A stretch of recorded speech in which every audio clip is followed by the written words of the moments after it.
அஸ்ஸலாமு அலைக்கும். இன்றைக்கி முஸ்லீம் ஸ்டைல் ஒரிஜினல் ஷீர் குருமா எப்படி செய்யலான்னு பார்க்கலாம் வாங்க. அதுக்கு ஒரு பாத்திரத்தில் தண்ணி சேர்த்துக்கோங்க. பாத்திரம் உங்களுக்கு காரமான பாத்திரம் இருக்கக்கூடாது, குழம்பு வைக்கிற பாத்திரம் அந்த மாதிரி இருக்கக்கூடாது.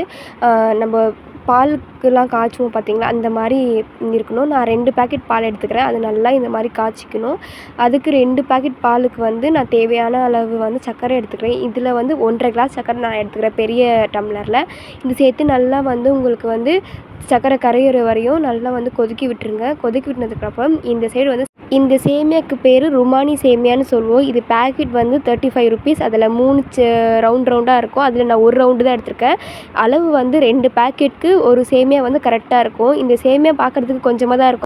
நம்ம 2 பேக்கெட் பாலில் போடும்போது கரெக்டாக இருக்கும். ஏன்னா உப்பி வரும் இந்த சேமியா. ஸோ 2 பேக்கெட்டுக்கு ஒரு சேமியா அப்படின்னு நீங்கள் கணக்கு வச்சுக்கோங்க. ஒரு ரோல் கணக்கு வச்சுக்கோங்க. இப்போ 2 ஸ்பூன் நெய் சேர்த்து உங்களுக்கு பிடிச்ச நட்ஸ் எல்லாமே சேர்த்துக்குவோம். நான் முந்திரி, பாதாம், திராட்சை இது எல்லாமே சேர்த்துக்கிறேன். நான் 50 கிராம் எல்லாமே வாங்கிக்கிறேன். ஏன்னா இந்த அளவு பாதாம், முந்திரி, பிஸ்தா எது வேணாலும் சேர்த்துக்கலாம். அதுக்கப்புறம் இது கிர்னி பழ விதைன்னு சொல்லுவாங்க. ஸோ அதுவும் திராட்சையும் நான் சேர்த்து நெய்யில் வறுத்து சேர்த்துக்கிறேன். சேமியா, நட்ஸு எல்லாமே ஆற வச்சு சேர்த்துக்கோங்க. அப்போ தான் நல்லாயிருக்கும். சீக்கிரமாக உங்களுக்கு பால் லைட்டாக சூடாக இருந்தால் பரவாயில்ல. இப்போ பால் எனக்கு லைட்டாக சூடாக இருக்குது.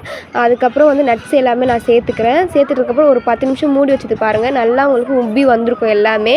அந்த சேமியாலாம் கரெக்டாக இருக்கும். முஸ்லீம் style sheer kurma ready friends. வீட்டில் ட்ரை பண்ணி பார்த்து மறக்காமல் கமெண்ட் பண்ணுங்கள். வீடியோ பிடிச்சா மறக்காமல் சப்ஸ்கிரைப் பண்ணுங்கள். பெல் ஐக்கனை கிளிக் பண்ணுங்கள். தேங்க்யூ.